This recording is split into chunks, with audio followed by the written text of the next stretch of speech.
Bomba no STF. Olha, isso aqui é breaking news. Interagir com a tornozeleira não significa, não equivale a dizer que você pretendia fugir. A fuga seria uma estrutura complexa. Se ele pretendesse fugir, ele iria cortar a tornozeleira. E não simplesmente passar um ferro de solda para ver o que tinha dentro da caixinha do dispositivo da tornozeleira. Não faz sentido isso, ele não teria como fugir. Se as pessoas conhecessem o local onde é a residência dele, não tem como fugir pelos fundos. Né? Os fundos fazem... você tem muro alto com vizinhos, não tem rua. Uma pessoa como o presidente Bolsonaro, se puser o pé na esquina, é reconhecido. Então, você tem que apreciar o contexto aqui. Eu vou trazer, inclusive, como paradigma, já que estamos falando de tornozeleira, o episódio do presidente Fernando Collor de Mello. A tornozeleira dele ficou descarregada por 36 horas. 36 horas você dá uma volta e meia ao mundo. E não foi preso por conta disso. Desrespeitou o procedimento do uso da tornozeleira, desrespeitou. Mas ficou evidenciado que ele não pretendia fugir. E por isso ele não foi levado para custódia preventiva. Aliás, o caso do presidente Collor deveria ser paradigma para esse caso do presidente Bolsonaro também. O presidente Collor se encontra em prisão domiciliar por conta de apneia do sono e doença de Parkinson. Circunstâncias, inclusive, que ele negou na sua audiência de custódia. O presidente Bolsonaro tem uma situação muito mais grave, é sabido, né? Não preciso nem declinar, ele passou 6 cirurgias de longa duração, diversas internações com obstruções intestinais. Inclusive, no 8 de janeiro, ele estava lá internado nos Estados Unidos. Não se deixa um líder na estrada. Você não pode deixar o maior líder da direita, Jair Bolsonaro, na estrada nesta hora. Então é o governador A, o governador B, o senador A, o senador C, o deputado. Não importa qual é a pretensão eleitoral de todos eles. Você não pode deixar aquele que conduziu a direita nos últimos anos na estrada nesta hora. E até 2018, até aquela campanha eleitoral que, infelizmente, foi marcada por uma tentativa de assassinato contra Jair Bolsonaro, a direita estava inteirinha dentro do armário. Todo mundo era PSDB e outras porcarias. Ninguém se assumia como de direita. E aí o presidente Jair Bolsonaro lidera uma corrente de direita no Brasil, faz um bom governo, é perseguido e hoje paga o preço por tudo isso. Portanto, eu acho muito importante reforçar isso. Estão tentando riscar o nome Bolsonaro das urnas. Tirar o nome de Flávio Bolsonaro, que poderia ser até um candidato a presidente. Por exemplo, senador da República. Eduardo Bolsonaro sacrificou o seu mandato lá nos Estados Unidos para tentar mostrar o que está acontecendo no Brasil. A família Bolsonaro está pagando o preço por ter defendido a direita. E agora ou a direita se levanta e defende a família Bolsonaro, ou então quem vai ficar pelo caminho são esses oportunistas. Vocês sabem por que Alexandre de Moraes não está travando Cláudio Castro? Você em casa, você sabe por quê? Nós estamos diante de uma luta contra o narcotráfico, que não é só mais narcotráfico, é narcotráfico, mas na verdade é grupo terrorista, que você tem execuções que podem ser operadas por agentes policiais. Quando eu falo execução aqui é de obras, tá? De trabalhos, tá? Obras e trabalhos que podem ser feitos pelo braço policial do Estado, a âmbito federal e a âmbito estadual. O governador do Rio de Janeiro provou que os governadores podem fazer algo. E a gente já percebeu que o STF quer meter o bedelho. Vocês sabem por que Alexandre de Moraes não está travando Cláudio Castro? Você em casa, você sabe por quê? Por causa das benditas pesquisas mostrando que ele teve apoio do povo. Não é Bolsonaro, não é mídia, não é nada. É o povo. Lembra da frase do Bolsonaro? Vocês não sabem a força que tem. É o povo, cara. Como a gente já não tem mais segurança jurídica, o que a gente pode esperar daqui para frente em relação ao Moraes? Até porque a gente comenta aqui algumas vezes, né? Parece que quando ele conseguisse ser o alvo ali, Bolsonaro preso, ele ia sossegar em relação a outros. Mas não, a gente viu outras prisões acontecendo também, até onde ele vai. Olha, Mariana, eu falo isso desde a primeira entrevista que eu dei para um programa de televisão, que ele não vai parar. Quando aconteceu a Magnífica, eu falei que não ia adiantar, que ele não ia parar, que ele ia dobrar cada vez mais a aposta. E é isso que a gente está vendo ao longo aí desde 2022. Ele não para, ele dobra e dobra e dobra. Ele está tão viciado, está tão confortável em nada acontecer com ele, que ele já colocou dentro de si que ele tem um plano de extermínio. É um plano de poder com um plano de extermínio. Toda e qualquer pessoa política que tem a chance de colocar em risco o candidato deles de esquerda ao poder, vai se tornar um investigado e vai ser aniquilado politicamente. Então, não podemos esperar que ele pare. Só existe uma solução para o nosso país. Não podemos esperar Trump, não podemos esperar Deus, como todos muito falam. Deus já está trazendo para todos aí todas essas revelações, todas as coisas que estão acontecendo. Então, é hora do povo agir, do povo ir para as ruas, do povo parar o país. Porque só dessa forma nós vamos conseguir fazer, ou pelo menos tentar fazer, com que esse cidadão pare. Agora, o presidente da República fazer o que faz, conhecendo o contexto de exploração política ou de uma politização do Supremo Tribunal Federal, acaba colocando mais lenha numa fogueira que, na verdade, não auxilia e vem queimando as togas do STF há bastante tempo, né? Luiz Inácio Lula da Silva acaba expondo integrantes do Supremo Tribunal Federal em vez de blindá-los, né? O Supremo vem há algum tempo tentando esclarecer publicamente, inclusive lá fora, né, dando entrevistas internacionais. O ministro Gilmar Mendes estava em Roma essa semana, não sei se ele voltou já, mas estava em Roma essa semana e fez uma longa explicação na Universidade de Roma sobre o processo de Bolsonaro, explicando como aconteceu, como foram colhidas as provas, quantos anos foram de investigação, como se chegou a esse resultado, né? Há um trabalho para apresentar para o mundo o que aconteceu aqui no Brasil juridicamente. Politicamente, não é o caso, porque o Supremo não é uma corte política, ou, na melhor das hipóteses, não deveria ser nem efetiva, nem tratado como tal, nem efetivamente, nem tratado como tal, como uma corte política. Então, o presidente atrapalha, não ajuda o esforço de comunicação que o Supremo tem feito para explicar, para desenhar a quem ainda não conseguiu entender como é que se chegou nesse resultado, que sim, é um marco na história do Brasil, sem sombra de dúvidas. Exato.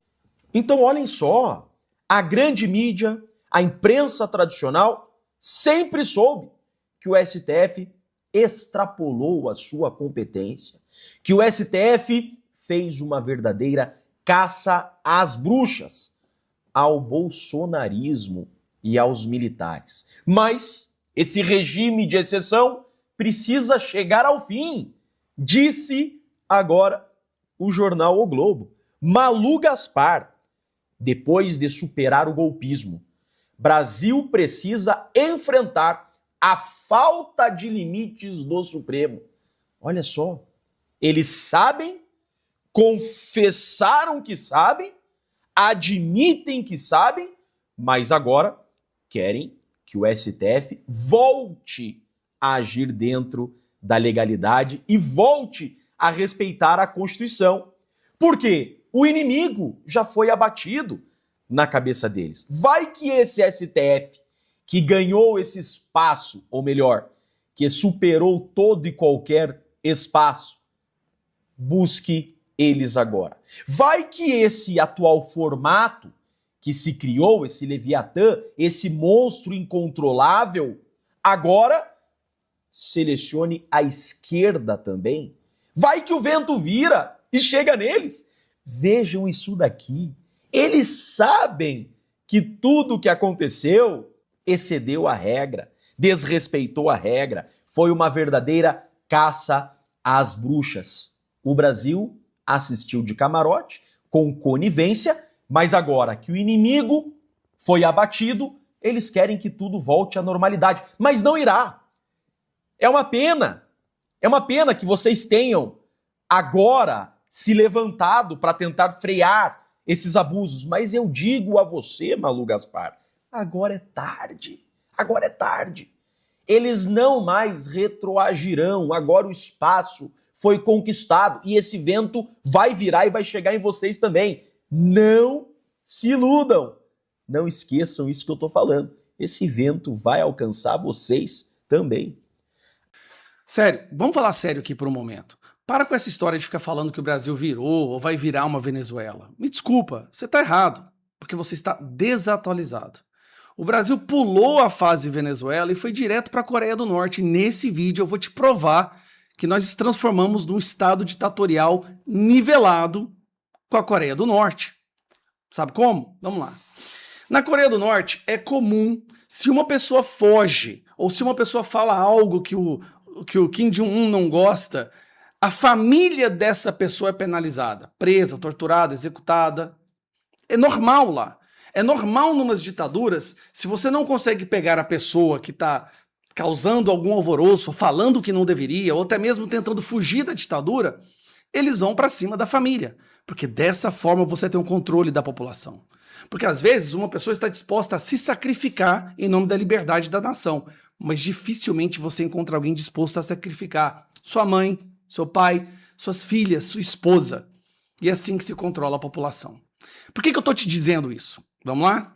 Essa pessoa que você está vendo na tela, ela tem 16 anos, ou tinha nessa época 16 anos. Ela é filha do Oswaldo Eustáquio. Eu não sou fã do Oswaldo Eustáquio, todo mundo sabe disso. Mas ela não tinha nada a ver com o que o pai fazia.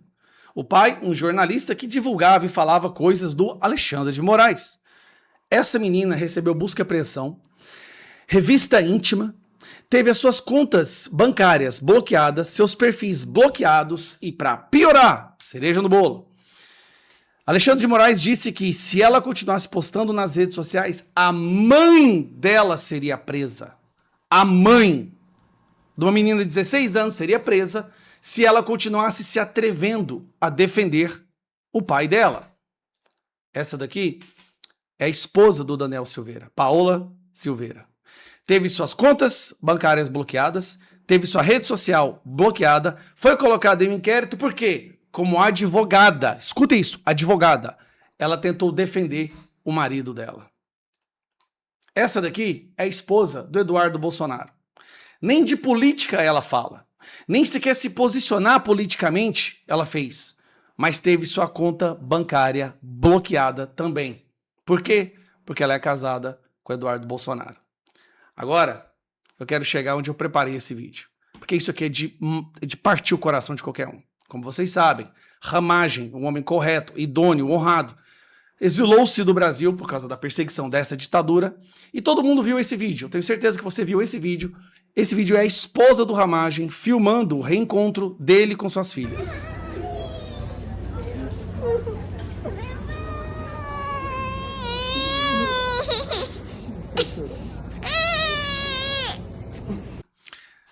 O que poucos sabem é do que a esposa do Ramagem teve que suportar até chegar lá.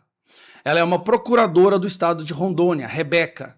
Vocês não sabem a forma que ela foi torturada, amedrontada, até chegar e poder reencontrar com a sua família, com seu marido, nos Estados Unidos. Meia-noite, 18. Isso aqui é dentro do avião, decolando do Brasil. 17, a gente conseguiu embarcar com muito custo. Mamãe tomou uma busca, mas a gente está chegando em Miami. Vamos dar um beijo agora, para a gente poder dormir.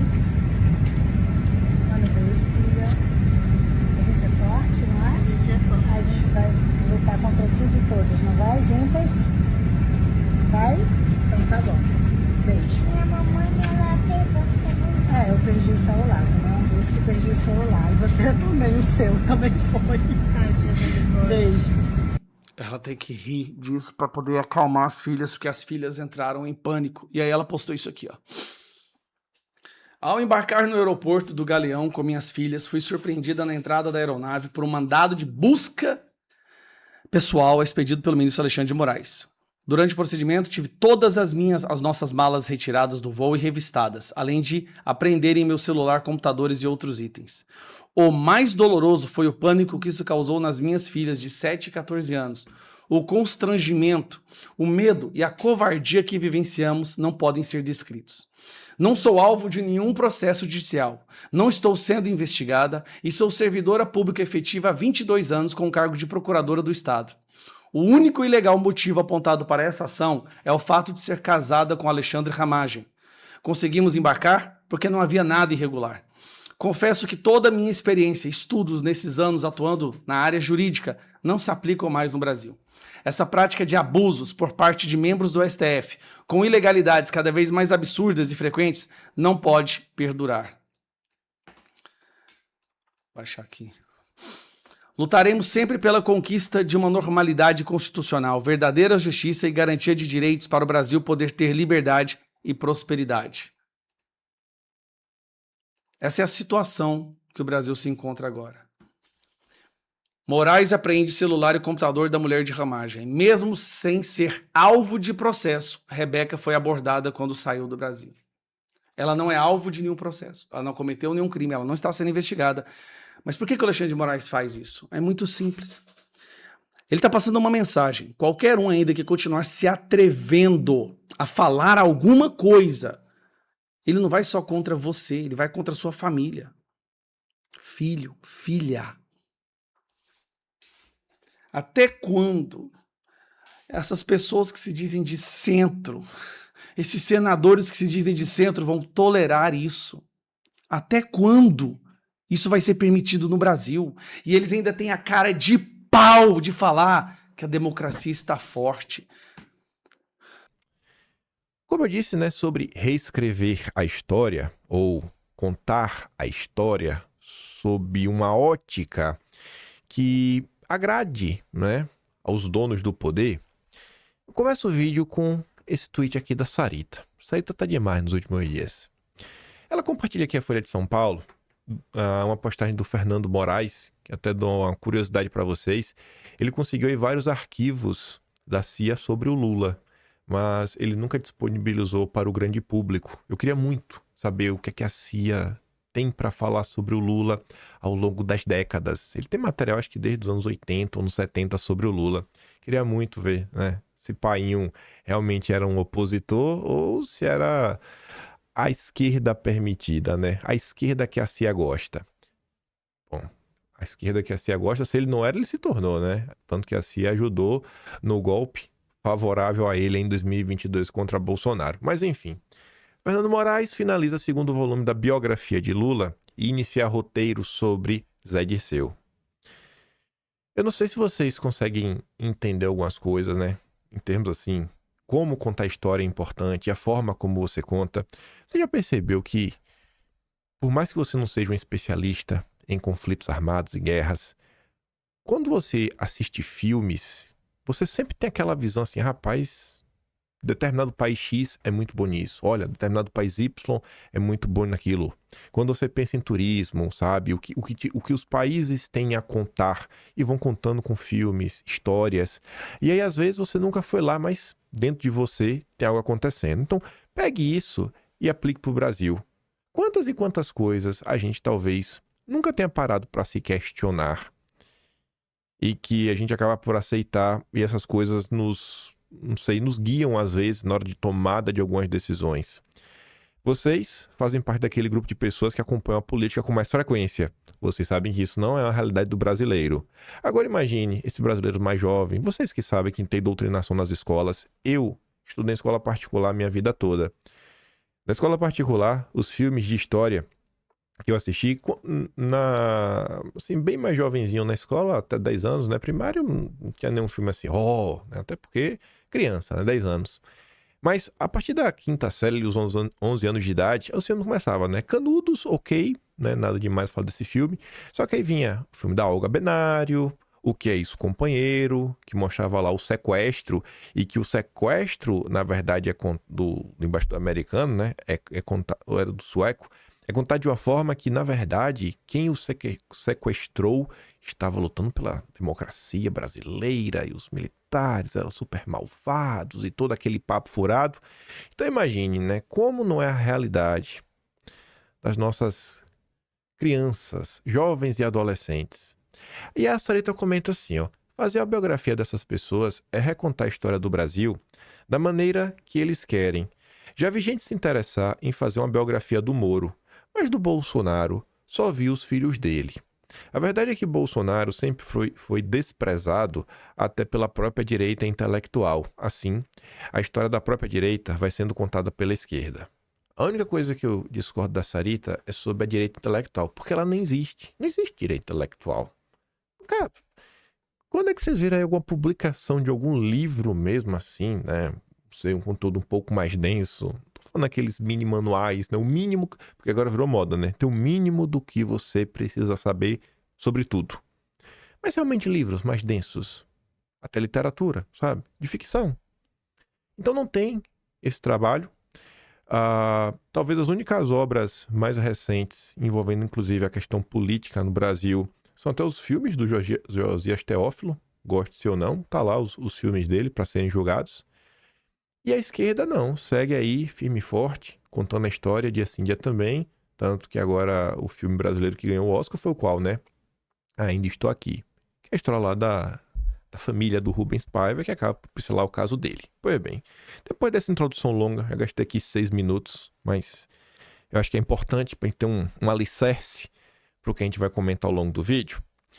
Mário Sabino ontem escreveu uma nota, que o conteúdo da nota do Mário Sabino não é tão importante, mas se colocar no lugar do Mário Sabino, um jornalista do consórcio, que não quer deixar de ser do consórcio e começa a criticar os seus colegas do consórcio, mostra pra gente, né, o que é que se torna a imprensa brasileira. E como ela se deteriorou nos últimos anos. É porque é uma experiência que não tem como a pessoa obter em 1 hora do dia, em 10 minutos, 20 minutos, mas se vocês tivessem o costume de lerem os jornais da Biblioteca Nacional, anos aleatórios, e começar a ler jornais diferentes, vocês veriam como não existia uma linha editorial mestra, como a gente vê hoje, que não importa se é Folha, Globo ou Estadão, todas defendem a democracia liberal, o Estado democrático, o direito e as instituições contra o golpismo bolsonarista. Não era assim. Você tinha algumas vertentes verdadeiramente diferentes. Você pegava o mesmo tema e a forma como é abordada ali tem 4, 5 versões diferentes de você entender sobre aquele assunto. Pois bem, o Mário Sabino publica uma nota, um artigo de opinião dizendo: o Supremo salvou civis sempre inocentes dos generais sempre malvados. Já começa com ironia.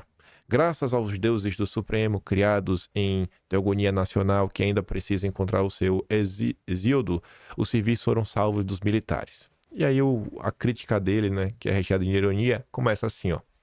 A esquerda, praticamente todos os homens e todas as mulheres de bem, o que ele já está sendo irônico, né, porque a esquerda é o povo de bem.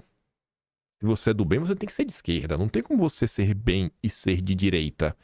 E isso é algo que a imprensa vem tentando solidificar há muito tempo. Só existe virtude se você é de esquerda. Isso não é só no Brasil, é no mundo inteiro. É o estado das coisas. Está em festa com o início da candidatura de Bolsonaro e dos demais condenados do Supremo pela trama golpista. Eu também comemorei, mas por outro motivo, finalmente, deixaram de ouvir jornalista falar diariamente em trama golpista. Porque, sei lá, se liga na Globo News, só se fala de Bolsonaro. Dia sim, dia também. Só vai mudar agora, vai falar que Bolsonaro não quer passar o bastão. Todos estão alegres porque generais foram presos pela primeira vez na história do Brasil por planejarem um golpe. Na verdade, por cogitarem em planejar um golpe. Mas isso é de só menos diante da grandiosidade do evento. E aqui ele já critica, né? Porque não teve golpe nenhum, mas todo consórcio com a esquerda vendeu que existiu um golpe.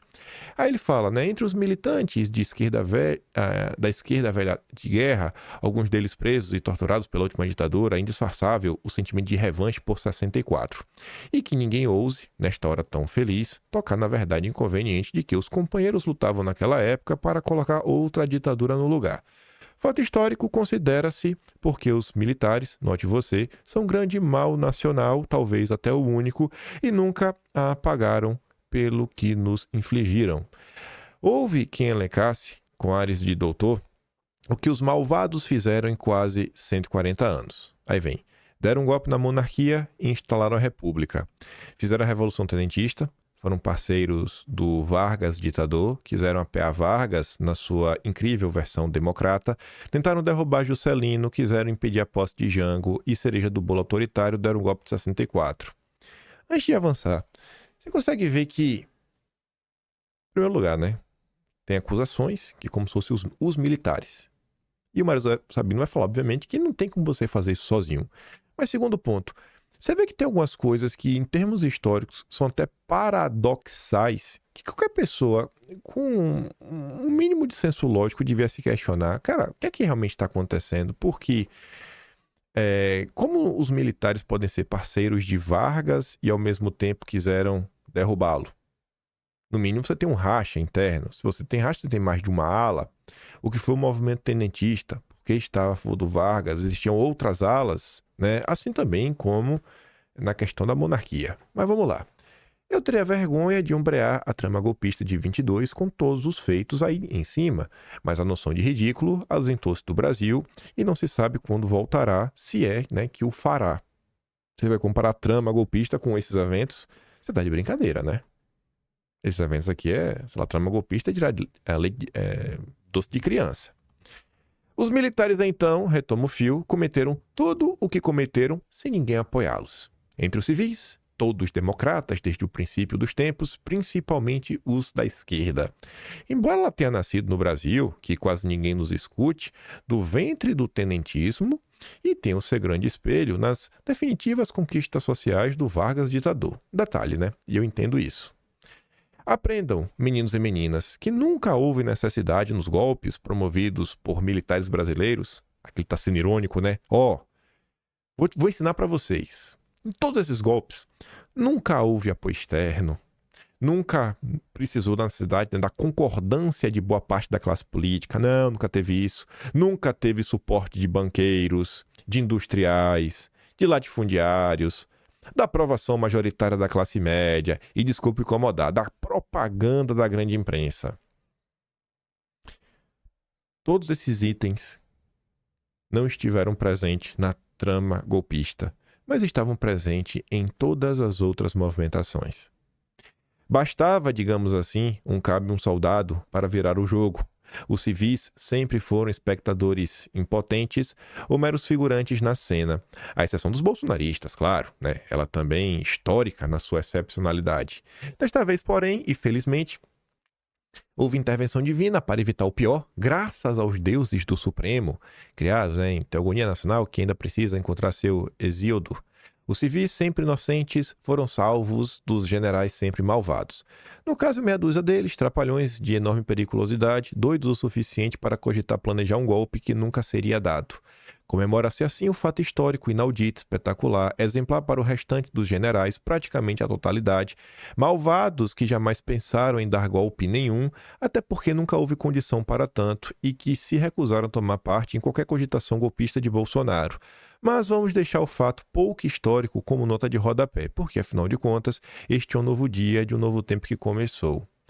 Esse final, até relembrando a frase da Globo, é curioso. Só que, por mais boa vontade que o Mário Sabino tenha, olha esse final em vermelho. Até porque nunca houve condição para tanto e que se recusaram a tomar parte em qualquer cogitação golpista de Bolsonaro. Vocês que acompanharam as investigações da trama golpista, em algum momento ficou, não sei, pelo menos assim, de forma minimamente clara que Bolsonaro propôs algum tipo de golpe, algum tipo de ação? Porque todos os grandes fatos que aconteceram, que pelo menos que a imprensa tinha a noticiar, nunca envolvia Bolsonaro. Era lá um general, um coronel que tinha discutido com outro no WhatsApp, aí tinha uma planilha, é porque teve uma reunião na casa de fulano, é porque o Cid disse isso. Mas o Bolsonaro mesmo, você não viu nada. Você não viu nada. Até mesmo jornalistas da Globo se questionam qual é a relação de Bolsonaro com o 8 de janeiro. Não só Bolsonaro, de qualquer um dos condenados da trama golpista com o 8 de janeiro. E essa história nunca veio. E mesmo um jornalista que está tentando, né, criticar o ocorrido, cai numa falha que é, assim, para mim, inaceitável. Mas beleza. Aí vem o William Vac. William Vac foi demitido da Globo por racismo. Mas ele é aceito. Não é que o William Vac usou, sei lá, um termo como criado mudo.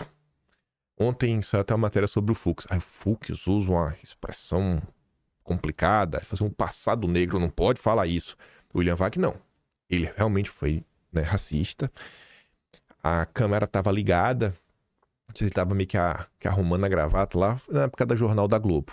Mesmo assim, por ser um cara do consórcio, não só teve espaço na CNN, que ele segue trabalhando lá, como também trabalha no Estadão, que é um veículo que adora, né, dar lições de moral e esteve envolvido, né, em quase todos aqueles golpes que o Mário Sabino ali relatou. Aí vem o William Vac. Militares consideram que a página virou, mas falta ao Supremo abandonar o excepcionalismo. Ele vai falar muito pouco do Supremo, mas a manchete está aqui a ideia central. Será que não está na hora do Supremo voltar para a casinha, já que nós já combatemos o golpismo brasileiro? E ele vai ser o primeiro a falar isso no dia de ontem. Terão mais pessoas nas horas mais recentes do dia de hoje. Há uma lição que setores relevantes das Forças Armadas acham que o Supremo poderia aprender com elas. É a volta à normalidade. Entende-se por normalidade o afastamento dos militares da política, começando pela campanha eleitoral do ano que vem, a concentração em sua missão específica, que é a defesa e segurança do país, e a desvinculação com grupos ideológicos de qualquer tipo. Não existe desvinculação com grupos ideológicos. Os militares sempre tiveram diferentes alas, e essas alas sempre tiveram lados ao longo de toda a história brasileira. Não ter uma ideologia já é ter uma ideologia. É impossível você não ter ideologia. É o quê? São decisões baseadas puramente na ciência. É conversa mole. Agora, se afastar um pouquinho da política, eu acho que isso cairia bem, em especial para o judiciário. Nos escalões superiores, Bolsonaro é visto como um agente de desagregação e destruição da imagem da força. Hoje, a influência do nome entre os oficiais de maior graduação é tida como mínima. Não só hoje, sempre. Desde sempre, pessoas como Bolsonaro nunca foram bem vistas. A alta cúpula das Forças Armadas possui o mesmo padrão, mas desde sempre. Por quê? Porque a alta cúpula são cargos políticos. E, olha só, é uma instituição que realmente segue uma hierarquia. Realmente segue uma hierarquia. Então, se você comanda o topo, você comanda toda a base. Então você pode deixar até a base de forma meio solta. Aí podem ser patriotas, podem pensar até no Brasil como um todo, mas a cúpula, quem toma conta somos nós. Nós, a elite brasileira. E isso é o retrato das Forças Armadas desde sempre. Aí você volta na questão do tenentismo. O tenentismo bateu de frente com o regime vigente e é o que estava apoiando Vargas, que meio que veio para romper com essa ordem. E aqui não é defesa de nenhum dos lados. E esse sempre foi o grande ponto. A elite, a alta cúpula das Forças Armadas como um todo, nunca esteve ao lado do povo, não estará. E historicamente no Brasil, pode pegar livros e olhar, ela sempre esteve alinhada ao regime. Então, não é de hoje. Aí hoje, os militares... Não, nunca a alta cúpula das Forças Armadas esteve, né, em uma posição favorável a ideias mais populares. Mas vamos continuar. Internamente, o preço principal pela violação das cadeias de comando e hierarquia militares está sendo pago por integrantes de tropas especiais, alguns deles preteridos em promoções. Isso sempre aconteceu e vai continuar acontecendo. É bastante diferente a situação na reserva, capaz de fazer bastante barulho, mas que não está sendo levado em consideração pelos comandantes atuais, nem as vozes do que oficiais da ativa em comando chamam de extrema-direita ligadas, né, ao bolsonarismo. Reserva é aquele cara que muitas vezes, né, serviu, gosta muito das forças, da marinha, da aeronáutica, e mesmo na reserva ele quer continuar participando, tá lá no clube militar, fazendo uma coisa ou outra. E esse cara que realmente tá motivado, mas normalmente ele às vezes pode ter um sentimento maior, né? Não é um cara tão político, às vezes tá pela causa. Então, normalmente o cara que tá pela causa está apoiando o Bolsonaro, apoia a direita. Quem poderia imaginar? É tipo, gente, pegar as polícias ao redor do país. Aquele cara que é polícia, que às vezes é doido, porque sempre no Brasil é coisa de doido. Ser policial no Brasil não é coisa de jeito normal, ainda mais no Rio de Janeiro. A maior parte é tipo Capitão Nascimento. Missão dada, missão cumprida. Às vezes gosta mais da polícia que a própria família. Isso vocês devem conhecer alguém assim. Mas aquele cargo de coronel que comanda o batalhão é sempre um cara mais político, né? Sempre, é uma curiosidade. Há uma notável mágoa em relação ao Supremo, sobretudo pela comparação entre 64 e o julgamento de Bolsonaro. Considera-se que a comparação é descabida. Ela é descabida. E que sucessores de militares que participaram, né, do então movimento, fortemente encaminhado pela sociedade civil, diga-se de passagem, não podem ser escalados hoje como alvos de punições por episódios de 60 anos atrás. Até porque os golpistas de 64 são os inquisidores de hoje. Os herdeiros de 64 é o Supremo. Os herdeiros de 64 são os partidos do Centrão. Os herdeiros de 64 é o próprio Estadão. A sociedade civil que o William Vac está se referindo É a família Mesquita, que teve papel central. O dono dessa desgraça chamada Estadão, o dono não, já morreu, né? O Júlio de Mesquita Filho. Agora tá com os filhos dele. Mas a desgraça do Júlio de Mesquita Filho, ele organizou um golpe de Estado. Ele afirma que ele estava organizando um golpe de Estado. Ele afirma. Ele nem tem vergonha. Nas próprias páginas do Estadão. Ele disse, desde o dia 20 de janeiro de 1962. Ele passou mais de 2 anos articulando um golpe. As pessoas falam do Eduardo Bolsonaro. Júlio de Mesquita Filho foi aos Estados Unidos não pedir tarifa, não pedir Magnitsky. Ele falou que, se necessário, podia usar bomba atômica contra brasileiros. Vocês veem o nível da loucura? Isso é o Estadão. Isso é o Estadão. E eu fico até triste. Ontem o Eduardo deu uma entrevista pro Estadão, velho. Eduardo, bicho, era a oportunidade de chutar a cabeça dos Mesquita.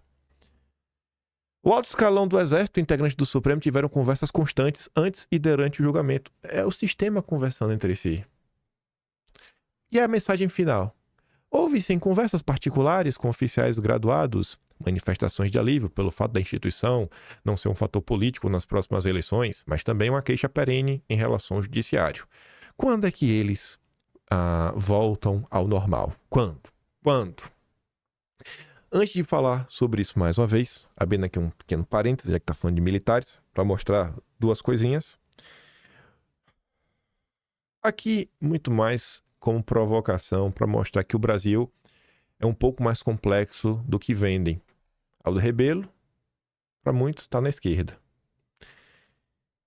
Quando você divide esquerda, é porque eu não sou favorável a dividir apenas esquerda e direita, essas palavras sozinhas. Eu acho que deveria ter, assim, ó, direita bolsonarista, direita liberal, esquerda nacionalista, esquerda raiz, esquerda comunista, esquerda petista, esquerda woke.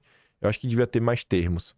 Porque você vê, o Aldo Rebelo, ele acha um absurdo, ele acha que é perseguição, ele não acha que é certo, estão falando contra os militares. Ele vai falar, né, os 3 generais, o Almirante, o Garnier. E a Beta Bastos, que é petista, está atacando o Aldo Rebelo. Então você vê que não é um consenso. Ela tá ali, ó. Você é um vexame? Que conversa fiada é essa? Todos foram presos com total legitimidade, respaldados por provas abundantes. Muitas provas. Mas enfim, o que Aldo Rebelo disse, né? A justiça brasileira acaba de condenar à prisão em definitivo 4 oficiais generais das Forças Armadas. São 4 oficiais de 4 estrelas, 3 generais e 1 almirante.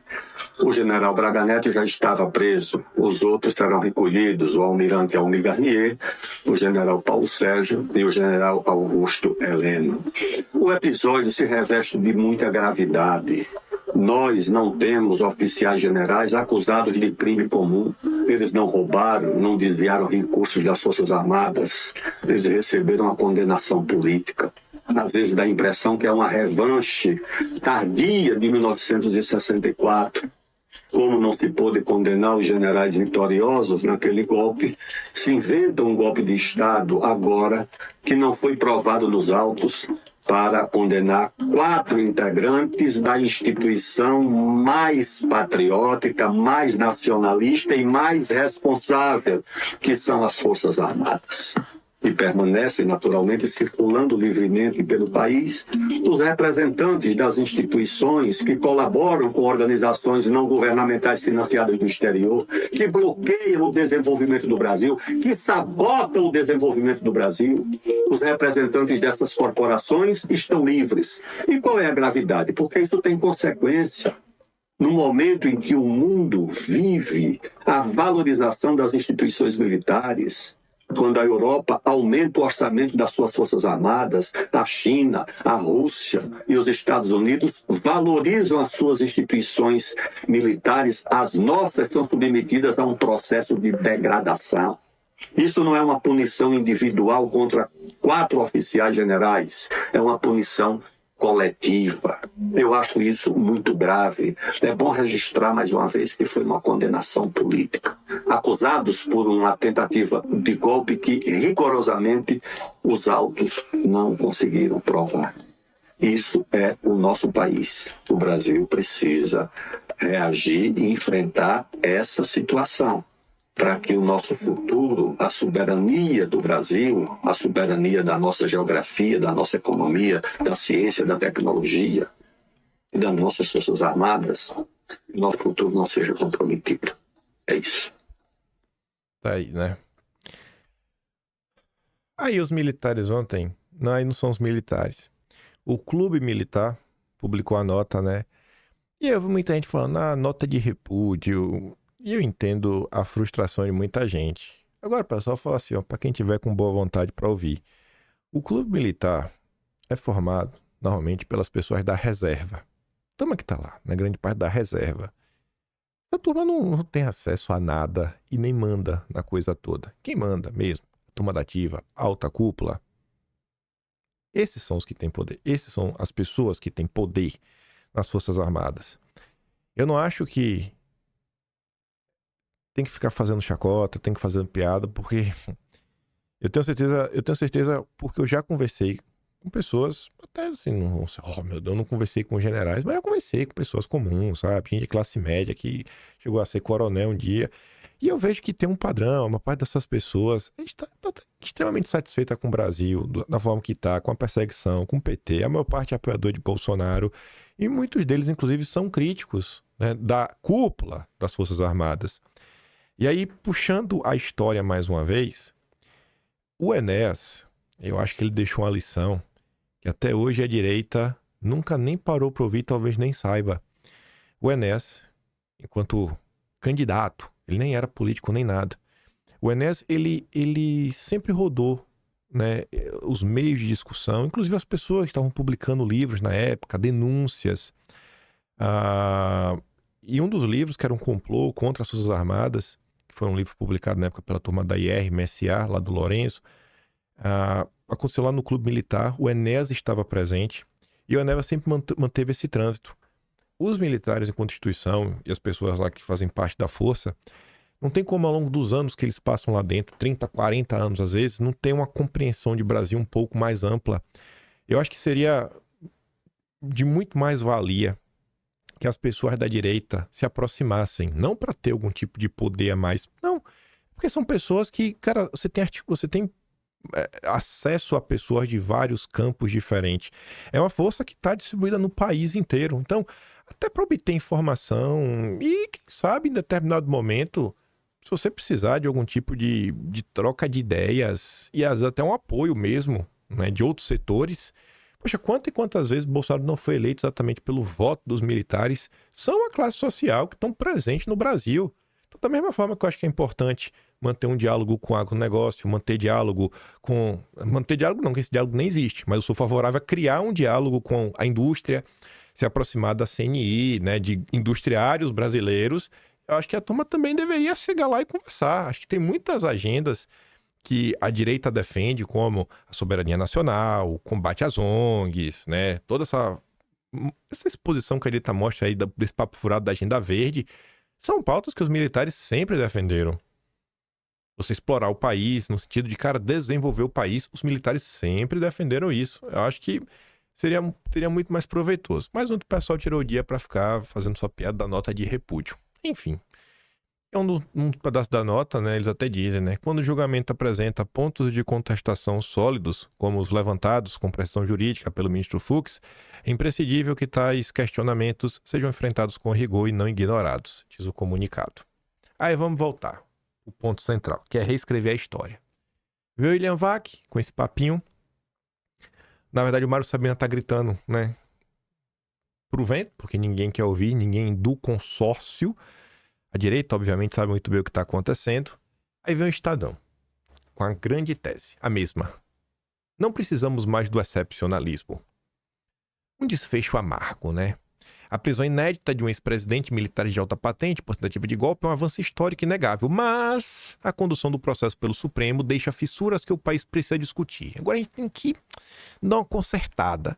Aí começa, fala que o processo acabou, chegou ao fim. E aí já começa a mentira. Tão profunda foi a erosão institucional provocada por Bolsonaro que apenas uma resposta igualmente drástica e inédita seria capaz de se contrapor à insubordinação de civis e militares que com ele se insurgiram contra a ordem constitucional. É totalmente o contrário. Nunca houve nenhuma erosão institucional. Desde o início do governo Bolsonaro, pelo contrário, o que você viu foi um ataque orquestrado de todos os lados diferentes contra as prerrogativas do poder executivo. A ponto de o Estadão, nas últimas horas, nem coloquei aqui, publicou um editorial falando que não é papel do Alcolumbre escolher o ministro do Supremo.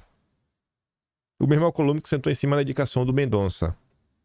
E o mesmo jornal que se mostra indignado com a questão do Messias, que não é para o Alcolumbre meter o dedo, não falou nada. Quando o presidente da República, na sua função, quis nomear o diretor-geral da PF, que é o Ramagem, e o Supremo não deixou. Porque, em tese, tinha proximidade demais. Como se o Andrei, né, que fez, inclusive, a proteção do Lula aí há muito tempo, fez parte da equipe do Lula, também não tivesse uma ligação com o petista. Então, assim, são absurdos atrás de absurdos. Você tem que entender muito bem quem veio primeiro, o ovo ou a galinha nesse caso. Se você olha os tais roubos autoritários, as erosões, ou seja, todas as vezes que o bolsonarismo resolveu brigar com as instituições, o bolsonarismo que foi provocado. As pessoas não resolveram brigar por nada. O bolsonarismo estava quieto, começaram com a perseguição com a CPMI das fake news. Aí, por conta da CPMI das fake news, o bolsonarismo reclama.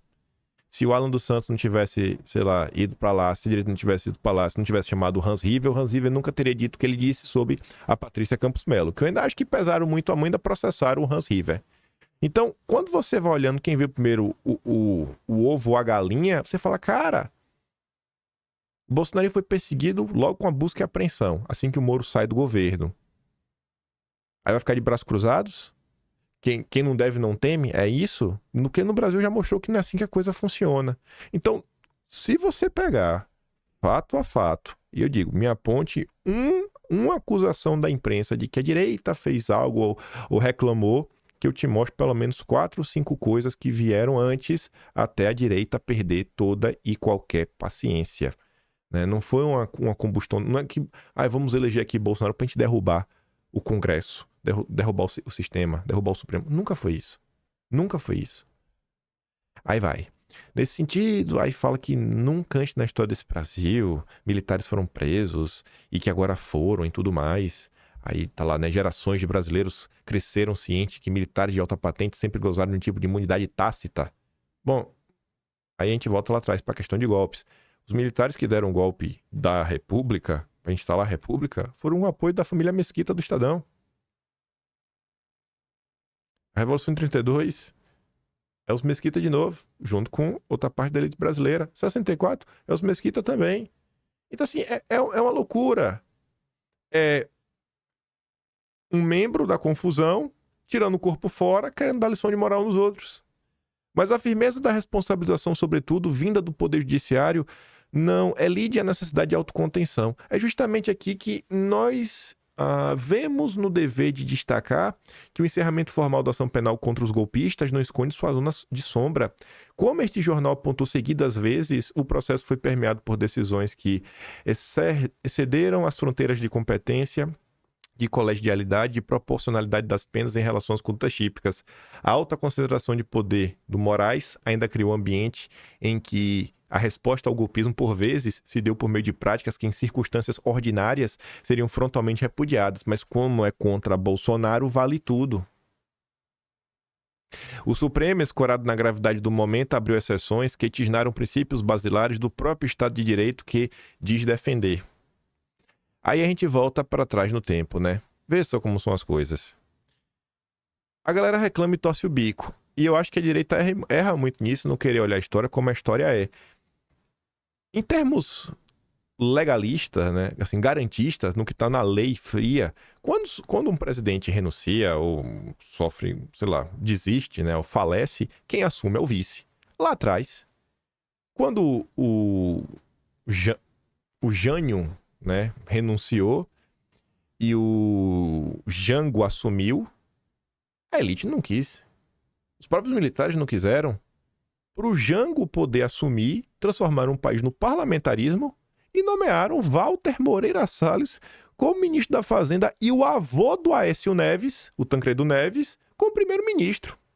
Na promessa que em 63 iriam fazer um plebiscito para ver se volta ao presidencialismo. Fizeram um plebiscito e aí voltou ao presidencialismo, ou seja, as pessoas, a elite que fez isso foi contra o desejo popular. Então, esse atropelo do Estado democrático, direito, sobre a vontade popular, aí você pode discordar porque o povo... Cara, essa era a vontade popular, a regra era essa e a elite brasileira não aceita jogar nas regras. A regra da elite é não ter regras. A regra da elite é fazer o que eles querem e usar a imprensa para fazer propaganda, moldar a cabeça das pessoas. Todo mundo fica com a cara de idiota achando que o bem venceu. Enfim, o Supremo escolheu na gravidade do momento. Não tinha gravidade nenhuma. Porcaria nenhuma. Abriu exceções que tisnaram princípios basilares do próprio Estado de Direito que diz defender. Não tem nada. O poder mais forte deste país é o poder do judiciário, porque comanda a polícia no final do dia. Isso está bem claro desde sempre. Nunca teve risco de porcaria nenhuma. Quem foi preso, quem foi exilado, quem perdeu o trabalho, quem teve conta fechada, quem teve dinheiro confiscado, foi só a direita. Só quem tem o poder de fazer isso é o judiciário. Nunca houve nenhum tipo de risco nesse país. Não foram poucas as decisões da corte no curso desse processo que alimentaram a desconfiança de uma parcela expressiva da sociedade e da qual fazem parte cidadãos sem a mínima afinidade com o extremismo. Extremismo em relação a quê? Aí já mete o adjetivo do se colar colou. Houve censura prévia, banimento de contas em redes sociais, prolongamento indefinido de inquéritos opacos e imprecisos. Não é que houve prolongamento, eles estão vigentes até hoje. Além de decisões monocráticas de impacto profundo tanto na vida dos diretamente afetados por elas, como para a vida institucional do país, até a própria certificação de trânsito em julgado da ação penal foi assodada, sem que Dom Pedro III aguardasse o prazo derradeiro para a oposição de embargos infringentes. Até o final foi motivo de crítica. É natural, portanto, que muitos cidadãos se inquietem diante de um processo que, embora tenha levado criminosos à cadeia, também produziu fissuras institucionais, não há o que celebrar. A jovem democracia brasileira pode ter suplantado a desordem golpista, mas é forçoso dizer que não saiu ilesa dessa batalha, persiste um sentimento difuso de descrença nas instituições. Eu acho que a raiva só aumentou. Alimentado não só pela tentativa de ruptura liderada por Bolsonaro, é mesmo, como também pela percepção que na defesa da ordem constitucional o Supremo se permitiu flexibilizações preocupantes. Para amadurecer a democracia, não pode se deixar triunfar à custa de si mesma. O Brasil não precisa escolher entre a omissão cúmplice diante do golpismo e o voluntarismo judicial de contornos messiânicos. Essa história é conhecida e acaba mal. Espero aí que o próximo presidente de direita mais gente para destruir o Estadão, para destruir, para tirar cada centavo desse grupo desgraçado, golpista, sabe, fazer pagar, criar um livro, né, Traidores da Pátria, colocar lá o nome Júlio de Mesquita e Júlio de Mesquita Filho, o que eles fizeram e botar para pagar, responsabilizar. Jornal desgraçado, Estadão e a Globo. O trânsito em julgado da ação penal 2668 foi um ponto de chegada, mas em certo sentido também pode ser um ponto de partida. E se quer que a democracia prevaleça no futuro, não só como fortaleza contra golpista, mas como horizonte comum a toda a nação, deve-se cultivar um ambiente político e jurídico no país no qual a defesa do Estado de Direito jamais torne a depender de atalhos ou de heróis. E acaba aqui? Não. Por isso que eu falei, quando é uma pessoa, ok, duas, mas quando é todo mundo não, né? Mas agora vem a Malu Gaspar também. O Globo escolheu ali um de suas jornalistas sêniores, com livros publicados, né? Tem uma coluna só sua, com seu próprio nome, para falar a mesma coisa. A mesma coisa. Depois de superar o golpismo, o Brasil precisa enfrentar a falta de limites do Supremo. Não pode ser comum. Em questão de... a Malu Gaspar foi às 4. O editorial do Estadão foi às 3. O texto do William Vac foi às 8. Então, assim, 8 para meia-noite, 4 horinhas.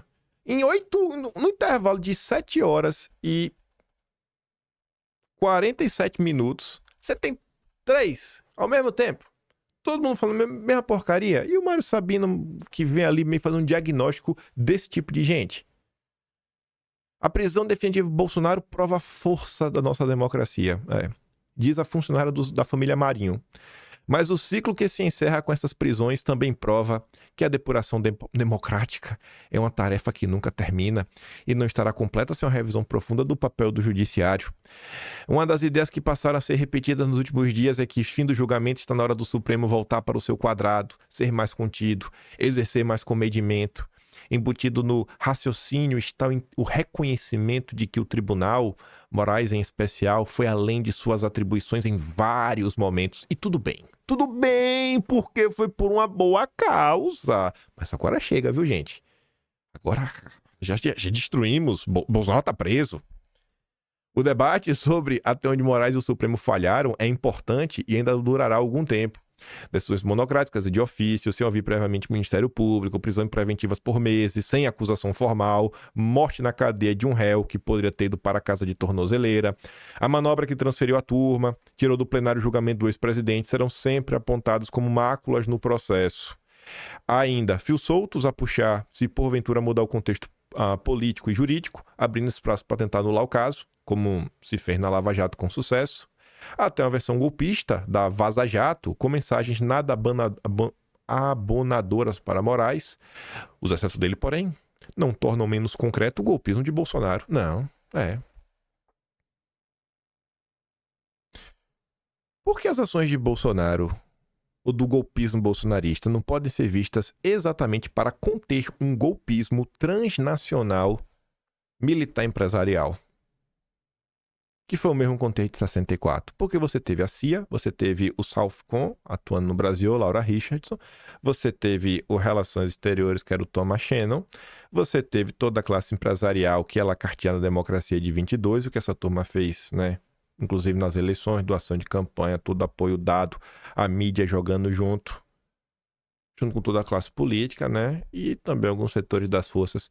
Como é que não pode ser visto exatamente como uma ação ou tentativas, né, quando coloca a MP da Liberdade, quando dá o induto por Daniel Silveira, como uma tentativa de combater o golpismo dessa gente?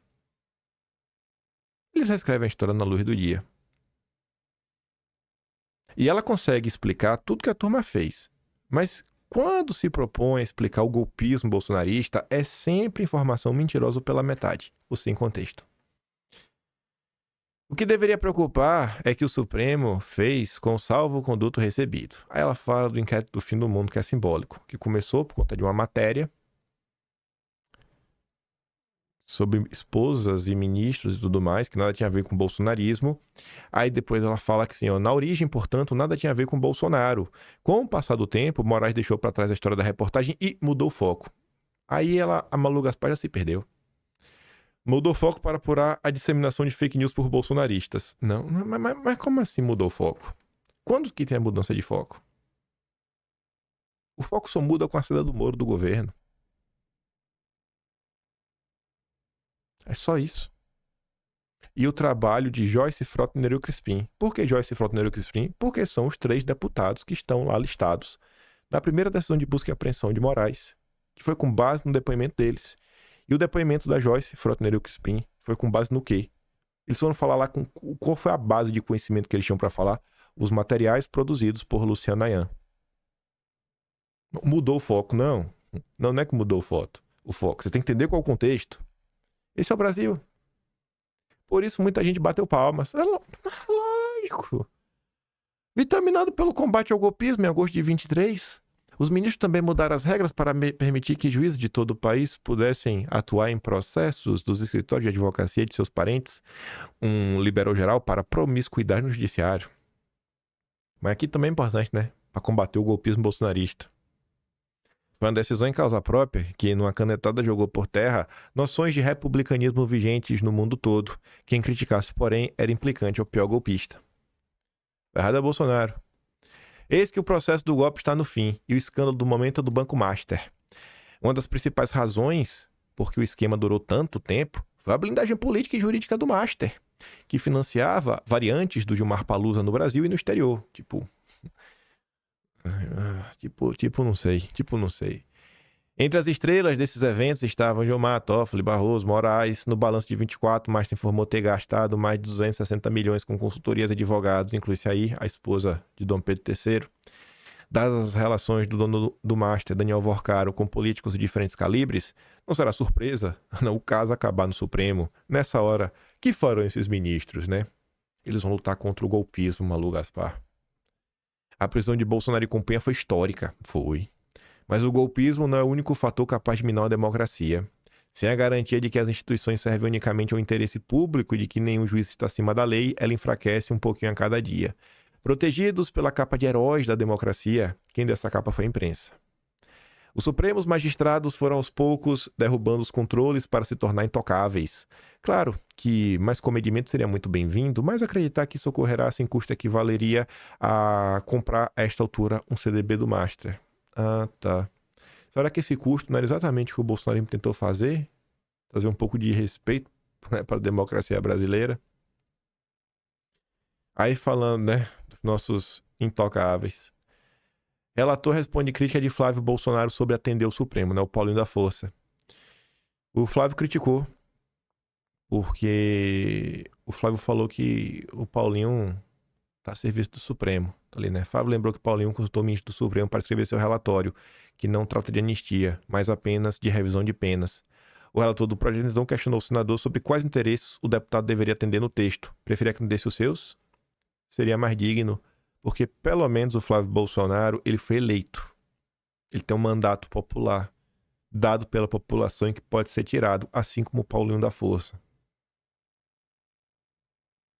É ridículo o país, sabe? É tudo uma piada. É tudo uma piada. E a imprensa vai noticiando, como se fosse algo real, né? Dom Pedro III autoriza a visita de Michele por 30 minutos. Aí a Thalita, que se inspirou na Sarita, quem estava comentando ontem, né? Pegou mais notícias aí da prisão do Lula. Lula recebeu 572 visitas em 6 meses na prisão da Lava Jato. O cara ficou 580 dias preso, recebeu 572 visitas. Na cela comitê, montada no berço da Lava Jato, ex-presidente passa boa parte do dia, né? Meia hora não, acompanhado por advogados, aliados, amigos, familiares e religiosos, né? Revelam registros de entrada e saída da PF. Mas Bolsonaro é 30 minutos, ainda tem que pedir perdão para poder entrar. Até mesmo a mulher. Aí vem a Folha. Maioria dos usuários de redes sociais reprovou prisão preventiva de Bolsonaro. A direita dispensa Bolsonaro. O ex-presidente virou encosto. Uai. O mesmo veículo de opinião? Como é que o povo reprova e acha um absurdo o que está fazendo com Bolsonaro e ao mesmo tempo o povo abandona Bolsonaro? Não faz nenhum sentido. Eles estão reescrevendo a história na tua cara. É isso que eles fazem todos os dias. Eles mentem de novo. Mas o que acontece? Uma parte da população nem lê a imprensa. Os que lêem a imprensa ou vai ver uma notícia ou vão ver a outra notícia. Poucos vão ver as duas e muito menos vão conseguir conectar uma coisa na outra para entender o contraponto.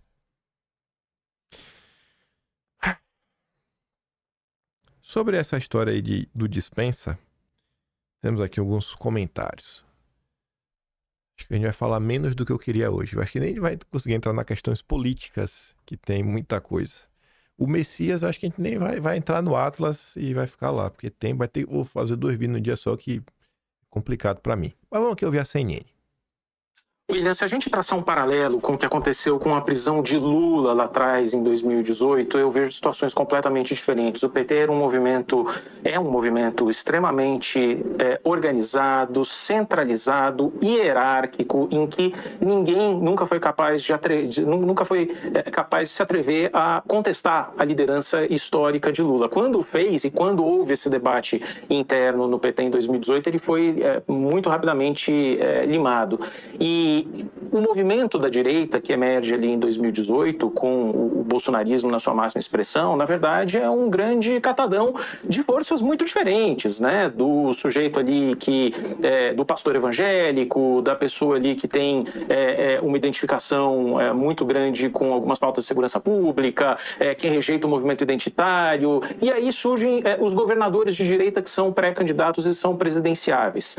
Eles serão ungidos por Bolsonaro? No que depender maioria da família, a não ser Flávio Bolsonaro, que é o mais experiente da turma do ponto de vista político e é um hábil negociador, os sinais têm sido muito claros de que não. Não tem quem está pensando para te responder. Agora, me chama a atenção, como de sábado até hoje, o Flávio Bolsonaro, principalmente, tenta assumir, junto com a família, o Daniel colocou isso, algum tipo de, vamos identificar um porta-voz. Mas mesmo assim, as informações aqui dentro do partido do Bolsonaro também está tudo fraturado, não tem uma estratégia clara. A estratégia de comunicação, por exemplo, o Bolsonaro estava preso no sábado e tinha campanha do PL nas redes sociais para afiliar, sem citar uma palavra do Bolsonaro preso, sendo que é a principal liderança. Então não tem muita disputa dentro do PL e acho que a prisão retoma essa disputa e a família tenta, principalmente Flávio, tentar assumir de alguma maneira pelo menos uma diretriz escolhendo um único porta-voz. Não, concluí, sim. E fora da família, Daniel? Então, Irã, se me permite só acrescentar um ponto ao que o Caio está dizendo, um outro fator que transcende essa discussão de quem vai ser o candidato, para quem que a família ou o próprio Bolsonaro vai passar o bastão, é a questão da mobilização da militância, que precisa, numa disputa altamente polarizada e num cenário de polarização muito calcificada, como que a gente vive, essa energia da militância é muito decisiva numa votação. Não basta ter alguém que pegue o bastão de Jair Bolsonaro ou tenha um endosso da sua família para isso. É preciso ter a capacidade de mobilizar nas redes sociais, nas ruas, na campanha e na urna, lá em outubro do ano que vem. E aí, Bolsonaro preso diminui muito essa capacidade. A gente já tem visto isso há meses que Bolsonaro está fora das redes sociais e quem está dominando as redes de uns tempos para cá é o governo e a esquerda. Pois é, né? A rede social, tirando o governo esquerdo, o que sobra são os bolsonaristas no final do dia. Mas eles querem que os bolsonaristas apoiem os governadores democratas. Aí o Caio Junqueira fala, pô, botaram aí, bicho, coisa lá do PL. Nem Bolsonaro eles colocaram nos comerciais. O PL escondendo Bolsonaro. E aí fala, né, a diferença de tratamento. E aí, daqui a pouco eu falo isso. A Tsuki fala assim, ó. Se até eles que são avessos a Bolsonaro e ao bolsonarismo ficam espantados com a falta de organização, consideração e respeito a Bolsonaro, que dirá nós que respiramos isso por dentro, né? Bolsonaro estava preso no sábado e tinha campanha do PL nas redes para afiliar sem citar uma palavra do Bolsonaro preso. Não basta ter alguém que pegue o bastão, né, do Jair. De forma muito mais resumida e que eu acho que pega na veia, é que o Emílio tem a falar. Acho que o Emílio... O Emílio é aquele tio do Zap, tio do churrasco, né? Sabedoria popular. Como é que eu vi o Emílio, eu falo o que eu queria. Fala, Emílio. A minha avó, ela tinha um ditado que cabe bem nesse momento.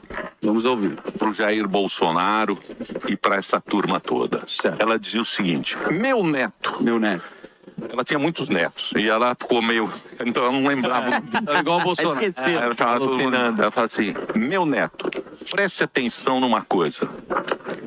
Quem cria cobra, acorda picado. Meu Deus. E é isso aí. E foi picado. Porque quem cria cobra, acorda picado. E foi bem picado, né? Porque você vale lembrar, né, que a gente usa um termo aqui, pular do cavalo. Quantos pularam do cavalo do Bolsonaro, né? Principalmente quando o momento é punir. Nunca cria uma cobra. Nunca crie, não vamos criar. Você vê se a pessoa é cobra, você já... É claro. Vê aí que todos abandonaram. Era tudo capitão, agora tá lá, ó. O 01, o 02, o 03, o 04. Quem que tá lá com o capitão? É isso aí. Não tem? Família. A família tá. Os filhos estão lá com ele. Os mesmos filhos que diversas pessoas ao longo dos anos sempre falaram que só atrapalhavam e que Bolsonaro tinha que se afastar dos filhos. Bolsonaro, se afaste de seus filhos e vamos unir a direita. Ô, gente, de coração, muito do que está acontecendo é por causa desse pensamento idiota de união da direita. Eu falo isso, repito sempre. Se não fosse o pensamento idiota de união da direita, a direita não teria abraçado o Oswaldo Eustáquio, a Sarah Winter. Sem a Saruento e Oswaldo Eustáquio e o Roberto Jefferson, não teria o acampamento dos 300 de Brasília, o pessoal tacando fogo de artifício para cima, aquela prisão do Jurandir Bronze, os presos lá do próprio acampamento dos 300. Se não fosse Oswaldo, que depois continuou, o Roberto Jefferson foi preso no 7 de setembro de 21, que já estava aloprando. Na época do 21, o Wellington Macedo também foi preso. O Wellington Macedo, com tornozeleira, estava tocando fogo em Brasília com Oswaldo no dia 12 de dezembro de 22, que quando o Sererê foi preso. O Wellington Macedo dirigiu o carro do George Washington, que colocou uma bomba num caminhão-tanque lá no aeroporto no final de 22. Então, assim, aqui é só para dar os exemplos do que tem de pior. E é sempre o mesmo papo. É uma união. Cara, você não precisa ser inimigo. Mas deixe para você se unir com quem realmente tá jogando junto. Não é quem grita capitão, capitão, vamos derrotar o Lula, o PT. E ficar a gente gritando, temos que colar o impeachment de Moraes. Sabe assim, beleza, irmão, falou aí, ó, lacrou, lavou minha alma, sabe? Não lave. Se o povo não ficasse com essas frescuras de união da direita, não tivesse essa necessidade infantil de ter um herói e ficar lavando a alma, nenhuma dessas cobras que o Emílio tá falando tinham se criado. E aí o problema é esse, que aí vai, apronta, e passa a mão na cabeça, e passa a mão na cabeça, e passa a mão na cabeça. E os verdadeiros aliados, né, as verdadeiras pessoas que fazem alguma coisa, essas, não é que ninguém passa a mão na cabeça, porque normalmente elas não estão falando nada de errado. Mas quando elas precisam de ajuda, ninguém aparece. Ninguém aparece. Um ótimo exemplo aí é Eduardo Bolsonaro. Cara, às vezes é um compartilhamento, clicar no botão para dar um RT, para levar a informação à frente. E quando abre a boca, tipo Zema, Ratinho Júnior, é só para criticar, para abraçar a narrativa do consórcio e ainda mentir, não, porque Eduardo aí com as tarifas. Cara, que Eduardo com as tarifas, você é idiota, é?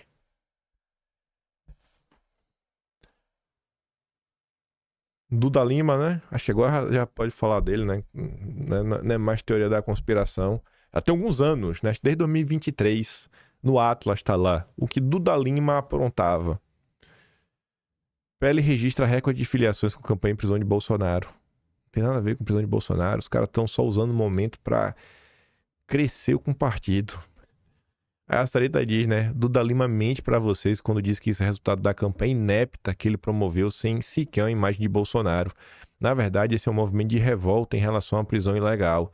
As pessoas querem fazer alguma coisa pra ajudá-lo e procuram um partido. A maioria sequer viu a campanha. Ela fala, vai entrar só pra mostrar que o Bolsonaro tem apoio, que a gente vai apoiar ele. Aí pra tu ver como é... Ficou faltando notícia? Aqui, ó. Ficou faltando essa notícia. Que já tá na parte da... Que ainda tinha que estar no outro bloco. Você vê a diferença. Duda Lima, um bolsonarismo, Duda Lima em relação a ele e Valdemar. Sempre que o Valdemar precisa falar alguma coisa para atacar o bolsonarismo, o Duda Lima abre espaço pro Valdemar. Ele vai abrir espaço pro Valdemar, pro André do Prado, que eles querem, né, ganhar, quem sabe, ser governador ou vice, atualmente o presidente da Lesp, pro Antônio Carlos Rodrigues, pro Altineu, para toda a turma do PL Centrão, o Duda Lima trabalha. O bolsonarismo não. Todos os dias a imprensa mente sobre o bolsonarismo. Duda Lima nunca abre a boca. Só que o Lauro Jardim veio falar. Nas inserções de TV, PL esquece Bolsonaro. Aliados de Bolsonaro estão reclamando da pouca mobilização feita pelo PL em favor do ex-presidente. Citam como exemplo as inserções que o partido exibiu em São Paulo nas rádios e TVs entre sexta e anteontem, dias de enorme estresse para Bolsonaro. Foram 16 inserções, veiculando 8 filmetes, com exceção de um em que Bolsonaro era citado de passagem, o resto mirava numa campanha de filiação ao partido. Essa matéria foi publicada às 9h22. 1 hora e 34 minutos com essa matéria no ar. Duda Lima, esse desgraçado, que não meve uma pena por Bolsonaro. Ele morre para Bolsonaro ser preso. Isso ele faz. Ele aparece, ó. Atualização. O PL Nacional entra em contato para afirmar que nas peças veiculadas nacionalmente há sempre referências a Bolsonaro. Então, para se defender o Valdemar, o Duda Lima é o The Flash. é o rei do combate das narrativas. Duda Lima só se mexe para criminalizar Bolsonaro. Então, assim, não precisa ser inimigo, não precisa ter um movimento purista. O problema é que não existe composição. Tudo que essas pessoas querem sempre é que a direita bolsonarista entregue os votos e fique calada para ver os seus aliados realizarem as mesmas políticas públicas do Lula, mas talvez com um pouco menos de perseguição em relação ao bolsonarismo. Porque o PT também gosta de perseguir, né? Então, assim, o Centrão não vai... O Centrão perseguir o bolsonarismo, mas vai fazer o mesmo governo, igualzinho do Lula. E é isso que você tem que se contentar. Esse é o Brasil que eles querem. Esse é o Brasil que eles querem construir. Deixa eu ver o que aqui dá pra comentar sem gastar muito tempo, tá? Vou comentar aqui de duas coisinhas que eu acho que é relevante. Vou falar talvez da Magnitsky e desmentir umas coisinhas. Duas coisas.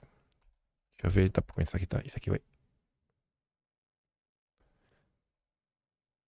Dá pra comentar de três coisas. Primeiro é o seguinte. Enquanto os aliados ficam em silêncio, você vê pessoas mais à esquerda, como o próprio Felipe Monteiro, tá lá na Jovem Pan por um bom tempo, botando Metrópolis, falando aí sobre o Eduardo Bolsonaro. Atsuko Notense diz, né? Rapaz, enquanto pessoas do espectro da direita levianamente culpam Eduardo Bolsonaro pelas sanções e tarifas, o Felipe Monteiro vai na contramão, né? Tipo o Rodrigo Constantino, né? Vamos aqui ouvir o Felipe Monteiro. Eduardo Bolsonaro é culpado por estar nos Estados Unidos fazendo uma trama aí que inclui o nome do próprio juiz. Aí, mais uma vez, ele no meio da ação. É até engraçado, né? Pra não dizer cômico, né? Pra não dizer cômico, né? A questão é, é até difícil de fazer qualquer tipo de comentário, né? Na decisão do Alexandre de Moraes, que recebe a denúncia e torna o Eduardo Bolsonaro réu, ele falou que a grave ameaça e a violência que está prevista na legislação para comprovar a coação no curso do processo se materializou por conta da aplicação da lei Magnitsky em relação à pessoa dele, né? Ou seja, ele é juiz e é vítima ao mesmo tempo. Isso, na minha opinião, é indefensável, né? Aonde está as pessoas, os juristas, os tais progressistas que defendem o garantismo no Brasil, os direitos fundamentais nesse momento? Está todo mundo achando isso normal, isso natural. Por quê? Porque como é em relação ao seu inimigo político, seu adversário político, tudo bem, pode acontecer, pode fazer o que quiser, né? Não dá para aceitar, né? É descarado, né? Aí eu falo isso por me chamar de bolsonarista, que estou defendendo a família Bolsonaro, estou defendendo Eduardo Bolsonaro, estou defendendo a legislação, estou defendendo a lei, estou defendendo os direitos fundamentais, estou defendendo as garantias fundamentais. É inadmissível um juiz colocar na decisão dele, que coloca uma pessoa como réu, ele foi vítima, né, de violência e grave ameaça quando teve uma aplicação de sanção contra a sua pessoa por conta de que o Bolsonaro foi para os Estados Unidos falar mal do STF, falar mal do Alexandre de Moraes, falar mal das decisões da Suprema Corte. Não é cabível, né? Não dá para a gente aceitar esse tipo de coisa. Cadê o republicanismo? Cadê o respeito à lei, o Estado Democrático de Direito? Mas falar que ele está sendo responsabilizado porque foi para os Estados Unidos com o seu cargo de deputado federal, né? Usar a liberdade de expressão para criticar o governo e criticar a decisão do STF, isso faz parte da democracia, né? Toda decisão da Suprema Corte é passível de crítica, é passível de colocar o dedo na ferida, sim, né? Por que não? Acima do bem e do mal, o Supremo Tribunal Federal, eu não posso criticar a decisão do Supremo Tribunal Federal agora, né? E outra coisa, né? Quem aplicou a sanção não foi Eduardo Bolsonaro fora do Brasil, foi o Trump, né? Desde quando tem ligação entre o Trump e o Eduardo Bolsonaro? O Eduardo Bolsonaro tem o poder de convencer o Trump, o homem mais poderoso do mundo, a dar uma sanção ao presidente do Brasil e a lei Magnitsky, né? É bom lembrar que o PT, a Dilma, o Lula, ela foi para fora do Brasil falar em foros internacionais abertamente contra os poderes constituídos do Brasil, né? Não foi coação ao curso do processo lá e aqui né? Que isso, né? Que Brasil é esse? Que Brasil é esse? Agora vamos tentar de bolsonarista. Tô longe de ser bolsonarista, eu sou garantista, eu respeito a lei e respeito o Estado Democrático de Direito. Pois é, né? Era difícil falar isso? Mas Ciro Nogueira, não, hein? Eu acho que Eduardo errou, mas eu compreendo que um filho faz de tudo pra salvar o próprio pai. Imputando coisa que Eduardo nunca fez, nunca falou. Aí, ontem teve uma reunião aí, não saiu nada na imprensa. E eu achei curioso, por causa do timing das coisas. Gabriel Galípolo com Gabriel Escobar, embaixador interino e encarregado de negócios da Embaixada dos Estados Unidos. Luke Durkin e Norman Galimba, assessores econômicos, no edifício sede do Banco Central em Brasília para tratar de assuntos institucionais. O que será que está sendo tratado nesse bate-papo? Aí o Renato fala, né? Parece que o Banco Central amanheceu com senso de urgência diplomática. Reunião às 9 da manhã, fechada à imprensa, com o encarregado de negócios dos Estados Unidos não cai do céu. Foi a pedido do Dedé que o BC se reúne hoje com o embaixador interino dos Estados Unidos. A Faria Lima só agora percebeu que a crise institucional não era ruído. Não era o próprio Dedé que andava vendendo estruturas anti-Magnitsky como se nada fosse respingar aqui dentro. Então, o que é que explica, né, essa pressa toda de última hora? E só para terminar o vídeo de hoje, uma coisa bem rápida. A Sarita colocou ali uma pesquisa que saiu, a Futura, que normalmente traz bons números para a direita. Jorginho Melo está bem à frente dos adversários na corrida para o governo de Santa Catarina. Essa é a prova de que não havia sentido nenhum do PL abrir mão de uma das vagas do Senado em troca da coligação com o PP. A campanha de difamação contra Carlos Bolsonaro serviu apenas para tirar os dois políticos filiados ao PL da liderança nas pesquisas ao Senado. Ciro Nogueira agradece. A pesquisa apontou a Amin liderando. Agora quem está liderando o Senado de Santa Catarina é o Amin. Aí o Eduardo fala assim, ó, só pode ser mentira que a Amin lidera para o Senado, é a Carol que lidera. E a Sarita diz, infelizmente não. Foi feita uma campanha de difamação do Carlos de Santa Catarina, né, e a favor do acordão com Ciro Nogueira para dar uma das vagas do PL para o Amin, que é do PP, na ânsia de sabotar o Carlos, que apoia a Carol e é apoiado por ela, entregar a liderança do Senado para o Amin. Criando cobras, né? Criando cobras. Esse aqui dá pra gente mostrar e terminar o vídeo. A gente termina com isso. Jair Bolsonaro é o mais sincero e honesto presidente que este país já teve. Seus inimigos são o lixo do Brasil. Pois é. Mas enfim, tinha muito mais coisa pra gente comentar, mas ficará para amanhã. Por hora é isso. Se você gosta do meu trabalhinho, quiser ajudar um pouco mais, passa um membro do canal. Tem um botão de valeu, tem o Patreon na descrição e tem o Atlas Brasileiro, kimpay.com.br. Pelo menos essa história no macro está sendo contada. Aí se alguém quiser depois pegar no micro, seja uma história só sobre a perseguição. Tá fácil, lá tem toda a cronologia. Tu pega mês a mês. Vai ter lá um capítulo só sobre as perseguições, mês a mês. Tudo que aconteceu naquele mês sobre as perseguições. Já tudo arrumadinho. Aí tu pode falar de todos os casos. Quer ver eu pegar um aqui que me veio na cabeça? Vocês lembram do caso do tio França? Como é que se deu o caso do tio França? O que é que foi dito na época? Quais foram as matérias? O que é que as matérias da imprensa falaram? Qual foi a agenda que... Não, agora essa agenda morreu. E você viu que a agenda não morreu depois do tio França. Até avançou. A realidade mostra que avançou. A imprensa é um órgão de propaganda, não de informação. Você pode se informar, mas a função primordial da imprensa é te manipular. Aquele grande beijo e abraço. Vejo vocês amanhã. Tamo juntos. Valeu, meus amigos.